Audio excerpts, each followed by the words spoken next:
d'équipe. Des femmes et des hommes qui changent la vie pour toute la vie.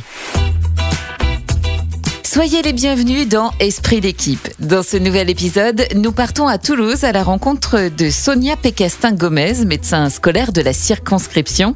Cette dernière travaille main dans la main avec les équipes éducatives pour améliorer la santé physique, psychologique et psychiatrique des élèves. Elle intervient aussi bien sur des sujets collectifs que des suivis individuels. Elle est ce lien indispensable entre les équipes éducatives, les élèves et leurs familles. Nous la retrouvons aujourd'hui dans le quartier de Saint-Simon, plus précisément devant l'école Canto Lausetto, pour une matinée de travail avec l'équipe éducative. Cette école va déménager dans quelques semaines dans un bâtiment flambant neuf à quelques pas des locaux actuels. Et ce changement de cadre présente un défi pour les quelques 300 élèves et les personnels qui se préparent depuis des mois. Et bonjour. Voilà. C'est tout neuf, hein? Oui, parce que vous allez voir, on est dans les préfats. Et donc là, vous avez une réunion, c'est ça, avec l'équipe éducative? Oui, on a une réunion avec les enseignants pour un projet de promotion de la santé qui a pour but, en fait, de s'assurer du climat scolaire dans la nouvelle école. Et l'idée, c'est de partir sur de bonnes bases pour promouvoir le bien-être et la santé des élèves dans la nouvelle école, puisqu'elle est dans un secteur qui était pavillonnaire à la base, et qui accueille maintenant beaucoup de nouvelles constructions, donc avec une grande mixité de population et des attentes différentes vis-à-vis de l'école. Bonjour. Bonjour. Ça va bien? Ça va très bien. Voilà. Entrez, bienvenue. Alors moi je suis Sylvie Canal-Puyot, je suis directrice de ce groupe scolaire depuis 3 ans. Donc c'est un groupe scolaire qui s'agrandit chaque année avec des ouvertures de classes. Lorsque le médecin d'éducation nationale nous a proposé ce projet école promotrice de santé en réunion des directeurs, j'ai trouvé très intéressant pour un groupe scolaire comme celui-ci, qui est en pleine évolution, qui se crée, de rentrer dans ce projet. Cela nous permet de travailler sur le climat scolaire.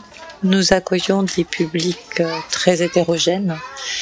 Une équipe qui se crée au fur et à mesure. Et pour nous, ce travail, cette réflexion autour des compétences psychosociales nous amène à créer du lien, à s'interroger et à améliorer non seulement le bien-être des élèves, mais aussi des personnels, en collaboration, bien évidemment, avec les équipes d'animation. Julien arrive, elle termine un cahier d'évaluation. D'accord. On a évoqué une situation là. Oui, je veux bien qu'on en discute. Madame l'inspectrice m'a téléphoné pour ça ce matin aussi. D'accord, super. Voilà. Ça arrive souvent, j'imagine, quand vous venez pour un projet spécifique, de vous retrouver aussi avec d'autres situations? Oui, très souvent. Je m'appelle Julie Marty, ça fait 2 ans que je suis sur l'école. Je n'avais pas imaginé que le médecin scolaire pouvait être là pour des projets aussi grands qui concernent vraiment toute une vie d'école. Voilà, moi j'avais plus l'image d'un médecin scolaire pour les enfants, vraiment le côté médical et pas le bien-être global finalement, de tous ensemble, pas uniquement l'individu en lui-même. Alors oui, en fait, on est quand même happé par les situations individuelles, mais on est là pour tous les enfants. Donc oui, le bien-être global, c'est ça qui compte. Au-delà de ça, Julie pourra vous en parler de nos échanges sur les grandes sections de maternelle, puisque ça c'est une des missions prioritaires du médecin scolaire, c'est de savoir si un enfant a tous les prérequis pour rentrer au CP, rentrer dans la lecture. Et donc ça, c'est un travail qu'on fait spécifiquement avec les enseignants de grande section. C'est vrai que nous en classe, on n'a pas ce regard-là, on n'a pas ces compétences. Donc c'est bien qu'on puisse échanger avec le médecin scolaire sur les besoins plus spécifiques d'un enfant, voilà, le port de lunettes, le langage, le rapport à l'espace. C'est vrai que ça, c'est des choses en tant qu'enseignant que l'on peut percevoir à des degrés différents de ce que le médecin scolaire peut nous dire. Esprit d'équipe. Donc les enfants, ce qu'ils aimeraient améliorer est leur école de rêve. Moi, je suis Julie Guerbal. Je suis enseignante de petite et moyenne section en maternelle. Donc, je suis arrivée sur l'école l'année dernière. Donc, c'est ma 2e année à l'école Canto Lausetto. Comment le docteur vous aide? Donc, elle nous aide à construire tous les questionnaires pour essayer de répondre à des problématiques, de recueillir des témoignages des élèves. C'est-à-dire qu'elle a un regard extérieur et forcément dans le milieu de la santé qui nous aide beaucoup à prendre les devants sur certaines choses. Donc, elle nous aide vraiment à construire de manière plus précise sur les besoins. Donc, là, un des axes de projet aussi, c'est de réfléchir à ce qu'on va faire de cette cuisine. Et donc, moi, j'ai pris contact avec l'école qui forme les BTS diététique et nutrition, et pour voir s'ils seraient intéressés pour venir faire des sensibilisations aux élèves, voire leur donner des cours de cuisine dans la petite cuisine. Ce serait un des axes du projet, il n'y a pas que ça. C'est fait aussi pour coordonner toutes les actions de tous les personnels qui travaillent sur l'école.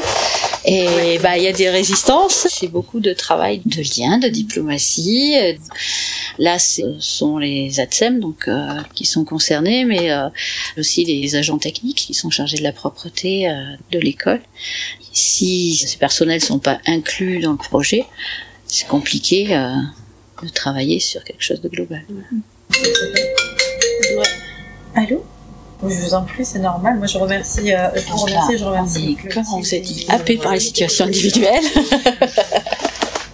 avec un appel de l'inspectrice. Donc, ça fait combien de temps que vous faites ce métier là aujourd'hui ? Ça fait 8 ans que je suis médecin de l'éducation nationale. Vous pouvez me dire quelles sont vos missions exactement en tant que médecin scolaire ? Alors, en tant que médecin scolaire, on assure la promotion de la santé des élèves. Donc, on a toute une phase individuelle. On reçoit les élèves en consultation, soit dans le cadre de visites réglementées un peu systématiques, les visites de 6e année ou les visites de travaux réglementés pour les enfants qui travaillent dans des lycées professionnels. Et sinon, à chaque fois qu'on a besoin de nous sur des troubles des apprentissages ou des troubles du comportement. Voilà. Puis aussi toute la scolarisation des enfants qui ont des besoins particuliers, notamment des maladies chroniques, où on fait des PAI, des protocoles d'accueil individualisé. Et après, on a toute une dimension collective où, par exemple, la veille sanitaire, avec le Covid, on a eu l'exemple, mais là, actuellement, on a une très belle épidémie de coqueluche. Et tout ce qui est travail sur l'environnement, ce type de projet. En collectif également, on fait des formations aux enseignants sur les troubles du neurodéveloppement, mais aussi sur la manipulation des stylos à adrénaline, enfin tout ce qui est gestion de l'urgence, enfin gestion des PAI pour tous les enfants qui ont une pathologie chronique à l'école. Voilà. Et puis après, on mutualise beaucoup de choses pour, par exemple, la protection de l'enfance. On fait une astreinte un jour par semaine avec mes collègues et on s'organise comme ça sur tout Toulouse. Ouais, vous êtes une sorte de trait d'union entre l'enfant et l'équipe éducative peut-être ? Oui, c'est ça. On fait le lien entre la famille, l'équipe éducative et l'enfant et les services médicaux. Passeurs de liens, quoi. Voilà.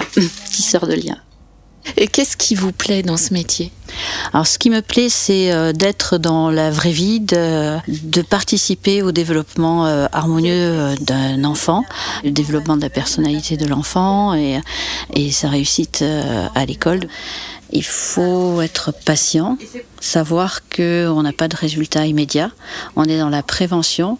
Il faut savoir que ce qu'on fait et tout ce qu'on fait, quand ça se passe bien, on le voit pas, en fait. Donc, peut-être être un peu humble, voilà. Vous parlez de patience, je crois que vous en avez eu entre autres pour un autre projet qui porte ses fruits aujourd'hui. Alors, c'était une école où il y avait beaucoup de violences en général, entre enfants, envers les adultes, mais aussi des violences intrafamiliales, un climat de violence dans le quartier. Donc, en fait, c'était une école sur laquelle j'étais appelée pour répondre à des cas individuels 3 fois par semaine, avec un projet de promotion de la santé tel qu'on essaie de le mettre en place ici. Et on a défini un plan d'action basé essentiellement sur le développement des compétences psychosociales qui a permis de diminuer dès la première année les violences de 41% et de 66% des violences physiques. Et c'est une école qui s'est beaucoup apaisée et qui arrive à absorber des cas individuels difficiles parce qu'il y a une sérénité et un calme qui s'est instauré dans cette école. J'imagine qu'on est fiers de pouvoir participer à ce type de réalisation. Oui, fière et très heureuse surtout parce que voilà, on voit ce que ça donne, on fait une superbe connaissance et on voit, comme dans toute l'éducation nationale, beaucoup de personnes qui sont portées par l'ambition de faire grandir les enfants. Voilà pour ce podcast d'Esprit d'équipe où vous avez pu découvrir l'émission de ces tisseurs de liens que sont les médecins scolaires, des missions au service du bien-être des enfants. Il est temps pour moi de m'éclipser et de laisser le docteur Pécastin Gomez, Sonia comme on l'appelle ici, et l'équipe éducative de l'école Canto Lauzeto à leur projet. Un grand merci à toutes de nous avoir accueillis pour ce retour d'expérience au cœur de la Ville Rose. Je vous donne rendez-vous bientôt pour un nouveau numéro d'Esprit d'équipe. Esprit d'équipe. Des femmes et des hommes qui changent la vie pour toute la vie.